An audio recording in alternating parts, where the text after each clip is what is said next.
call the honourable member for Fisher. Thank you, Mr Deputy Speaker.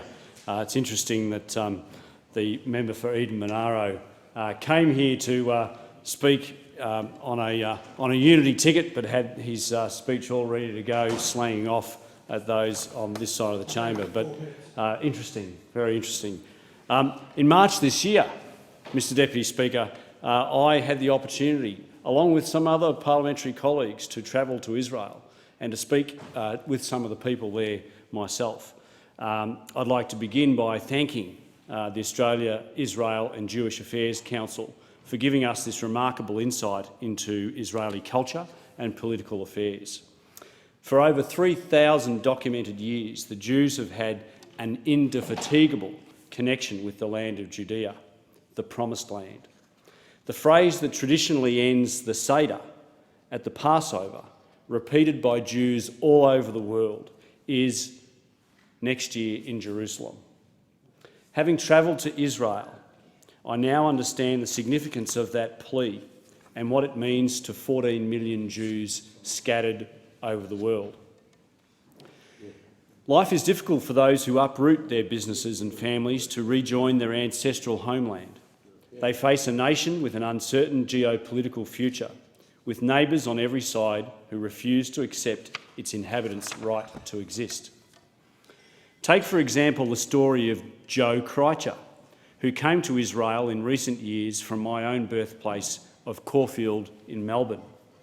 I met him in a small city named Sderot, which is less than 1 mile from Gaza. We made our way up 3 flights of stairs in the fortified main school building to learn that since 2001, Hamas had launched 30,000 rockets and mortars into the town, killing around 15 people and wounding countless many more. There is an air raid shelter every 100 metres along the roadways, and the apprehension and tenseness of its people was quite palpable.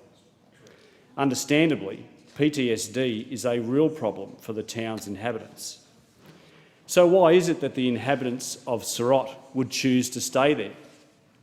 Why would developers be building new homes and shopping centres in a town that has seen constant threats and destruction? Why would Joe Kreitcher leave the peace of Melbourne to live in such a town? The answer, as I have begun to understand it, although clearly not fully, is the love of and deep affinity with their ancestral homeland. It is that deep, unquenchable desire to return to the place of their ancestors that makes people the world over want to return to the Promised Land. Prior to my travels, I had often heard about the plight of the Palestinians in Gaza, the West Bank and the Golan Heights, but I'd never heard of the town of Sderot. I'll never forget its lasting impression, which is not one of fear, but rather of resilience and resoluteness. If I am to describe the Israelis in 2 words, it would be those: resilient and resolute. From a very young age, Israelis are taught that not only is it okay to fail, but if they are not failing, they are not stretching the bounds of human endeavour. There are many lessons that we as Australians in business and politics can learn from such an approach.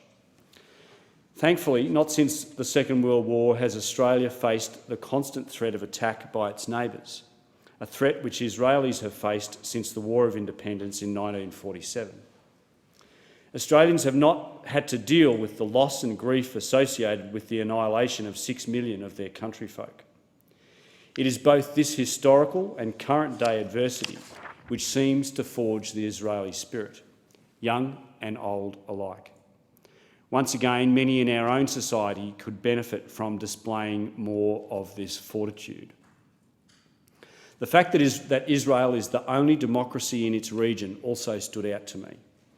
We were fortunate enough to gain entry into the Knesset and sit in on a session of the Israeli Parliament. Israel continues to be a beacon of light in a region of failed states and dictatorships which are harsh on their own people and their enemies alike. Israel is a democracy which is founded on the freedoms of speech, political affiliation, personal property, and that favourite of members opposite, the freedom to strike and to demonstrate. I I thank the opportunity to tell the Chamber about some of my dealings in my recent trip to Israel, and I want to voice my concerns or my desire to wholly support the people and the government of Israel.